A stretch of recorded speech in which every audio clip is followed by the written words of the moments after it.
Hello दोस्तों, आज है 26 अगस्त 2023। 26 अगस्त 2023 से जो भी इंपॉर्टेंट क्वेश्चन बनेंगे उनको इस वीडियो में डिस्कस करते हैं। तो बिना देरी के वीडियो को शुरू करते हैं। अगर वीडियो आपको अच्छा लगे तो लाइक कीजिएगा, शेयर कीजिएगा और सब्सक्राइब कीजिएगा। बात करते हैं आज की पहले क्वेश्चन के, यानी किस मंत्रालय ने स्कूली शिक्षा के लिए राष्ट्रीय पाठ्यक्रम की रूपरेखा जारी की है। तो किस मंत्रालय ने की है दोस्तों? शिक्षा मंत्रालय, यानी ऑप्शन सी सही है। किस मंत्रालय की है? शिक्षा मंत्रालय की है। अब शिक्षा मंत्रालय ने की है तो शिक्षा मंत्रालय के बारे में थोड़ी जानकारी ले लेते हैं, ठीक है। बात करते हैं, हाल ही में राष्ट्रीय शिक्षा अनुसंधान और परीक्षण परिषद द्वारा राष्ट्रीय पाठ्यचर्या की रूपरेखा जारी की गई है, जिससे राष्ट्रीय शिक्षा की नीति 2020 के नियमों के तहत की प्रणाली को महत्वपूर्ण सुधार हुए हैं। जो कार्यक्रम कितना लगभग 36 साल से चलता आ रहा है, इसमें क्या हुआ? सुधार की गई है। और किसके? केंद्रीय शिक्षा मंत्रालय ने से नई रूपरेखा तैयार की है। इस पाठ्यक्रम में क्या किया गया है? कक्षा 3 से 12 तक विद्यार्थियों के लिए शैक्षिक परिदृश्य को नया आकार दिया है। इसमें सीखने के, ठीक है, क्या विषय संरचना है, मूल्यांकन रणनीति और पर्यावरण शिक्षा में बदलाव पेश करती है।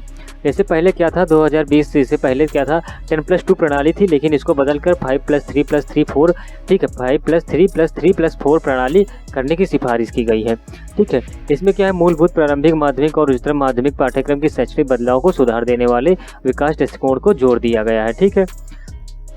तो आप इतना ध्यान रखिएगा। बात करते हैं मंत्रालय के बारे में।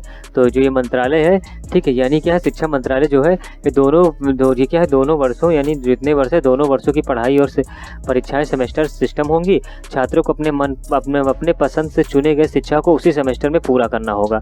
16 में से 8 विषयों के पेपर पहले यानी 11वीं में, बाकी 8 विषय जो पेपर बचेंगे उनको दूसरे सेकेंडर यानी 12वीं में करना पड़ेगा, ठीक है। दिखाए केवल 12वीं में नहीं, ये 9वीं और 10वीं में भी ये परीक्षाएं होंगे। यही पैटर्न कितने 9वीं 10वीं 11वीं 12वीं सभी में होंगे, ठीक है। तो आप इतना इसके बारे में याद रखिएगा। बात करते हैं नेक्स्ट क्वेश्चन की। तो जो नेक्स्ट क्वेश्चन अपना है, भारतीय तटरक्षा ने समुद्री सहयोग बढ़ाने हेतु किसके साथ समझौता किया है? तो किसके साथ किया है दोस्तों? फिलीपींस तटरक्षक के साथ। किसके साथ किया? फिलीपींस तटरक्षक, यानी ऑप्शन सी सही है, ठीक है। अब फिलीपींस तटरक्षक के साथ किया है तो इसके बारे में देख लेते हैं। नौसेना स्टाफ के प्रमुख जो एडमिरल हरी कुमार है और फिलीपींस के तटरक्षक बल के commander DG admiral Artemio M Abu ने 23 अगस्त 2023 को व्हाइट शिपिंग सूचना में आदान प्रदान के लिए मानक संचालन प्रक्रिया पर हस्ताक्षर किए हैं। फिलीपींस तटरक्षक बल के कमांडर वर्तमान भारत यात्रा के दौरान नई दिल्ली में एसओपी पर हस्ताक्षर किए हैं। बात करते हैं फिलीपींस के जो तटरक्षक बल है और भारतीय नौसेना के बीच एसओपी पर हस्ताक्षर मर्चेंट शिपिंग ट्रैफिक की पर सूचना आदान प्रदान को प्रचलित करने की सुविधा होगी, जो क्षेत्र में समुद्री सुरक्षा को बढ़ाने में क्या योगदान भी करेगा, ठीक है। ये भारत के हैं, ये फिलीपींस के हैं, ठीक है, जो क्या है फिलीपींस तटरक्षक के कमांडेंट है, ठीक है। अब बात आई है फिलीपींस की, तो फिलीपींस के बारे में थोड़े देख लेते हैं। तो जो फिलीपींस है, ये फिलीपींस क्या है, दक्षिण पूर्व एशिया में स्थित एक देश है जिसका आधिकारिक नाम फिलीपींस गणतंत्र है और राजधानी मनीला है, पश्चिम प्रशांत महासागर में स्थित है और 7107 द्वीपों से मिलकर यह बना हुआ है। राजधानी की बात करें मनीला है, मुद्रा फिलीपींस पेसो है, राष्ट्रपति की बात करें बोंग मार्कोस है, ठीक है। ये इसकी क्या है, भौगोलिक स्थिति है किसकी? फिलीपींस की, ठीक है। ये फिलीपींस की क्या है, कुछ भौगोलिक स्थिति है, जैसे फिलीपींसियन सी है, पैसिफिक सी है, ठीक है, साउथ चाइना सी है, सुलू सी है, ठीक है, सेलेबस सी है, ठीक है, डेवोब गल्फ है, ठीक है। ये कुछ इसके क्या है, भौगोलिक स्थिति है, ठीक है। अब इसके इतने बारे में याद रखिएगा। बात करते हैं नेक्स्ट क्वेश्चन की। तो नेक्स्ट जो क्वेश्चन है दोस्तों, इन्फोसिस के ग्लोबल ब्रांड एम्बेसडर कौन बने हैं? तो कौन बने हैं? राफेल नडाल बने हैं, यानी ऑप्शन ए सही है, ठीक। कौन बने हैं? राफेल नडाल बने हैं। अब राफेल नडाल बने हैं और इन्फोसिस बात आई तो दोनों के बारे में थोड़ी थोड़ी जानकारी ले लेते हैं। ये है राफेल नडाल, ठीक है। बात करते हैं भारत के दिग्गज आईटी कंपनी जो है इन्फोसिस 24 अगस्त 2023 को टेनिस स्टार प्लेयर जो राफेल नडाल को अपना नया ब्रांड एम्बेसडर बनाया, ठीक, ग्लोबल ब्रांड एम्बेसडर बनाया है। इस बात का ऐलान करते हुए कंपनी ने कहा कि नडाल उसके ब्रांड एम्बेसडर के साथ इन्फोसिस डिजिटल इनोवेशन के लिए 3 साल तक ब्रांड एम्बेसडर के तौर पर काम करेंगे, ठीक। कहाँ पे? इन्फोसिस में जुड़े रहेंगे। ये पहला मौका है जब नडाल ने किसी डिजिटल सेवा कंपनी के साथ साझेदारी की है। इन्फोसिस ने कहा कि वह नडाल और कोचिंग की टीम के साथ एक कृत्रिम मेघा एआई पर आधारित मैच विश्लेषण टूल बना रही है। यह टूल नडाल की टीम को उनके मुकाबलों के दौरान वास्तविक समय पर ही आंकड़ों के विश्लेषण की सुविधा देगी, ठीक है। तो आप इतना याद रखिएगा। अब बात करते हैं इन्फोसिस की। तो इन्फोसिस की बात आई तो इन्फोसिस को देख लेते हैं। ठीक है, अब इन्फोसिस की बात करते तो 1981 में इसकी स्थापना हुई। 1983 में इसका जो मुख्यालय है कर्नाटक की राजधानी बेंगलोर में स्थापित कर दिया गया। कब किया गया? 1943 में। अब फिर 1983 में अब 1987 में इसे अपना पहला विदेशी ग्राहक मिला था, जो संयुक्त राज्य अमेरिका से डाटा बेसिक कॉर्पोरेशन से। ठीक है, कहाँ से था? अमेरिका का था। 1992 में इसने बोस्टन में अपना पहला ओवरसीज बिक्री कार्यालय खोला। अगर इसकी सीईओ की बात करें, प्रेजेंट में कौन है? सलील पारेख है। कौन है? सलील पारेख इसके क्या है? सीईओ। तो आप इतना इसके बारे में, इन्फोसिस के बारे में याद रखिएगा। बात करते हैं नेक्स्ट क्वेश्चन की। तो जो नेक्स्ट क्वेश्चन है, तो आज का क्या दोस्तों नेक्स्ट क्वेश्चन क्या है इसका? किस मंत्रालय ने HSBC इंडिया की ग्रीन हाइड्रोजन साझेदारी की शुरुआत की है? तो किस मंत्रालय ने की दोस्तों? वित्त मंत्रालय, यानी ऑप्शन सी सही है। किस मंत्रालय ने किया? वित्त मंत्रालय ने किया। अब ये वित्त मंत्रालय ने किया है तो इसके बारे में थोड़ी सी जानकारी ले लेते हैं। ठीक है, अगर बात करते केंद्रीय वित्त मंत्रालय जो है, सीता निर्मला ने कहा है कि जो भारत सरकार के हरित हाइड्रोजन के उत्पाद सहयोग में निर्यात एवं वैश्विक केंद्र बनाने का इरादा रखती है। और सीतारमण ने HSBC इंडिया के हरित हाइड्रोजन प्रोत्साहन कार्यक्रम को संबोधित करते हुए कहा कि सरकार हरित क्षेत्र के व्यापक सुधार के दम पर हरित वृद्धि हासिल करने पर ध्यान केंद्रित कर रही है। ठीक है, इन्होंने कहा कि इस पहल की अर्थव्यवस्था में कार्बन जो गहनता है को कम करने और हरित रोजगार अवसरों को सृजन का एक खास मौका तैयार करेगा। ठीक है, एक शाखा तैयार करेगी। वित्त मंत्री ने कहा जलवायु परिवर्तन के बीच हरित हाइड्रोजन को एक महत्वपूर्ण भूमिका निभानी है। हमारा भारत को हरित हाइड्रोजन के उत्पादन है, उपयोग और निर्यात में वैश्विक केंद्र बनाने का इरादा है।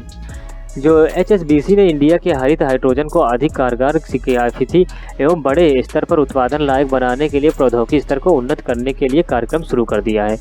इस भारतीय प्रौद्योगिकी संस्थान बम्बई और शक्ति सस्टेनेबल एनर्जी फाउंडेशन के साथ साझेदारी शुरू कर दी गई। ठीक है, तो आप इतना इसके बारे में याद रखिएगा। बात करते हैं नेक्स्ट क्वेश्चन की। तो नेक्स्ट क्वेश्चन है, ब्रेव आर्ट कौन है जिनको दी गई है श्रद्धांजलि? अभी ग्रेव आर्ट है जिनकी मृत्यु हो गई थी, जिनको क्या श्रद्धांजलि दी गई थी। ये कौन थे? ये WWE चैंपियन थे। कौन थे दोस्तों? WWE चैंपियन थे। ठीक है, ग्रेव आर्ट कौन थे? WWE चैंपियन थे। ठीक है, अभी ग्रेव आर्ट की बात आई तो इनके बारे में देख लेते हैं। ये है क्या है? ब्रेव आर्ट है। ठीक है, विंडहैम टोरुंडा जिसे ब्रेव आर्ट के नाम से जाना जाता है, ये 36 वर्ष की आयु में निधन हो गया है। जो रोटुंडा हैं एक अमेरिकी पेशेवर पहलवान थे। ठीक है, इन्हें WWE में इनके कार्यकाल के लिए जाना जाता है। यहाँ इन्होंने रिंग नाम ब्रे वायट के तहत प्रदर्शन किया है। जो विडहम लॉरेंस जो रोटुंडा का जन्म बात करते 23 मई 1987 को फ्लोरिडा के बुक्सविल USA में हुआ था। इन्होंने हार्नोडो हाई स्कूल में पढ़ाई की और वहां से 2005 में 275 पाउंड यानी 125 किलोग्राम कुश्ती चैंपियनशिप जीती। इन्होंने 2005 में स्नातक की डिग्री प्राप्त की है। इन्होंने डिफेंसिव टैकल और गार्ड के रूप में फुटबॉल भी खेला है। जो रोटुंडा ने कॉलेज ऑफ द शिकोयास में 2 सीजन खेला, जहां इन्होंने सोफोमोर ऑफेंसिव गार्ड के रूप में दूसरी टीम ऑल अमेरिकन हार्नेस प्राप्त की है। इन्होंने ट्राई यूनिवर्सिटी में फुटबॉल स्कॉलरशिप प्राप्त की, जहां इन्होंने 2 साल तक कॉलेज फुटबॉल खेला है और वहां एक पेशेवर पहलवान बनने का फैसला करने के बाद बैचलर डिग्री प्राप्त करने के बाद 27 क्रेडिट घंटों की कमी में ट्राई को छोड़ दिया था। ठीक है, तो इनके बारे में आप इतना याद रखिएगा। बात करते हैं नेक्स्ट क्वेश्चन की। तो नेक्स्ट क्वेश्चन है, किसने भारत के पहले कैटलिस्ट सेट का निर्माण किया? तो किसने किया दोस्तों? भेल ने किया। किसने किया? भेल, यानी ऑप्शन बी सही है। ठीक है, अब भेल ने किया है तो भेल के बारे में थोड़ी जानकारी ले लेते हैं। ठीक है, बात करते हैं सार्वजनिक क्षेत्र engineering company Bharat heavy electronics limited यानी BHEL ने स्वदेशी सिलेक्टिव कैटलिस्ट रिएक्टर यानी SCR का पहले सेट का विनिर्माण सफलतापूर्वक किया है। इससे कंपनी को ताप बिजली घरों से NOx के उत्सर्जन को सीमित करने में मदद मिलेगी।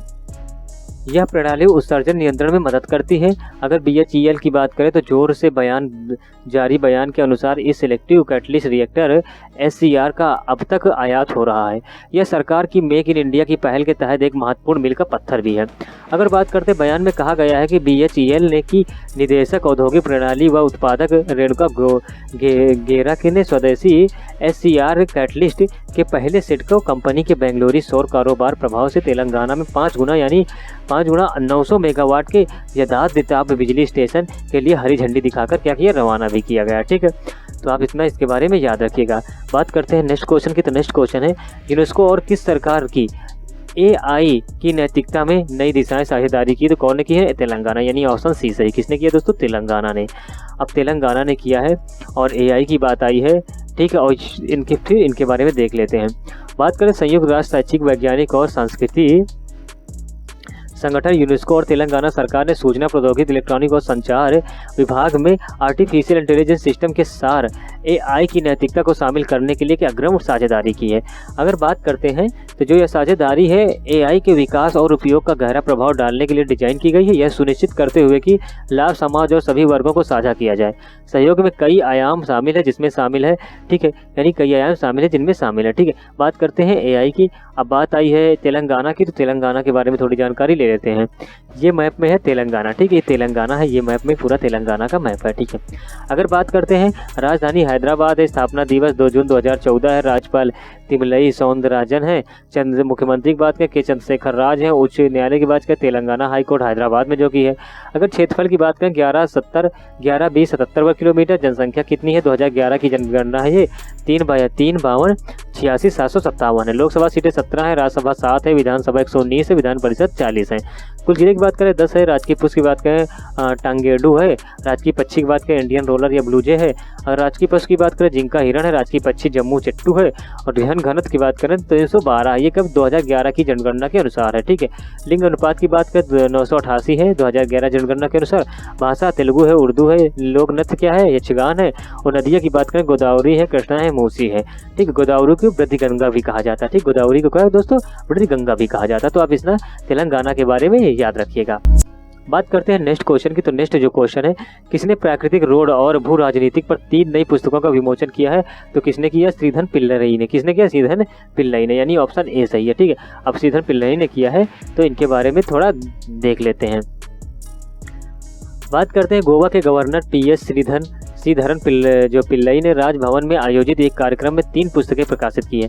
उन्होंने हाल ही में 3 नई पुस्तक लिखी है, जिनमें नाम है heritage trees of Goa, when parallel lines meet and एंते प्री कविता काल, ठीक है, मिया डियर एम्स कलेक्शन ऑफ जो पोएम्स है, ठीक है। गोवा के मुख्यमंत्री प्रमोद सावंत ने पैनजी गोवा के इस कार्यक्रम का उद्घाटन किया है। पश्चिम बंगाल के गवर्नर CV आनंद बोस ने पुस्तक heritage trees of the Goa का अनावरण किया है। गोवा राज्य के पर्यटन मंत्री रोहन खैंते और ज्ञानपीठ पुरस्कार विजेता दामोदर मौजे ने दूसरी पुस्तक का विमोचन किया है, जो वेन पैरेलल है लाइन्स मीट ऑफ एंते प्री कविता वाल है, ठीक, इन दोनों के हुए, ठीक है। ये इनकी 3 पुस्तक है, ठीक, जिन्होंने विमोचन किया है, ठीक है। तो आप इसके बारे में इतना याद। अब बात आई है गोवा की दोस्तों, तो गोवा के बारे में थोड़ी जानकारी ले लेते हैं। ये है मैप में गोवा, ठीक है, ये है गोवा, ठीक है, ये है गोवा, ठीक है, गोवा है, ये गोवा का मैप है, ठीक है। अब बात करते हैं राजधानी पणजी है। अगर स्थापना की बात करें तो 30 मई 1987 में हुई। राज्यपाल कौन है? PS श्रीधर पिल्लई है, और मुख्यमंत्री की बात करें प्रमोद सावंत है। उच्च न्यायालय कौन है? बॉम्बे हाई कोर्ट है। क्षेत्रफल की बात करें 3,702 वर्ग किलोमीटर, जनसंख्या क्या है? 14,58,545 है। लोकसभा 2 है, राज्यसभा सीटें 1 है, विधानसभा सीटें 40 है। कुल जिले की बात करें 2 हैं। राज्य की पक्षी की बात करें रोबी, गली, पीली बुलबुल है। पशु की बात करें गौर है। वृक्ष की बात करें मिट्टी है, ठीक है, मट्टी है, जिसे ट्रेनियालिया करेण लता भी कहते हैं। राज्य की खेल की बात करें फुटबॉल है। लिंग अनुपात 973 है। अगर प्रथम राज्यपाल की बात करें तो कौन? मेजर जनरल KP कैंडित है। और मुख्यमंत्री की बात करें दयानंद बंदोडकर हैं, ठीक है, कौन है? बंदोडकर हैं। भाषा की बात करें कोड़ांकी है, मराठी है। लोक नृत्य की बात करें मंडी है, झगेरी है, टकनी है, खोल है, ठीक है, यहाँ के लोक नृत्य। नदियाँ की बात करें मांडोवी है और जुआरी, यहाँ क्या है? प्रमुख नदियाँ हैं। तो आप इतना गोवा के बारे में याद रखिएगा दोस्तों। तो ठीक है दोस्तों, आज के लिए इतना ही। अगर वीडियो आपको अच्छा लगा हो तो लाइक कीजिएगा, शेयर कीजिएगा और सब्सक्राइब कीजिएगा।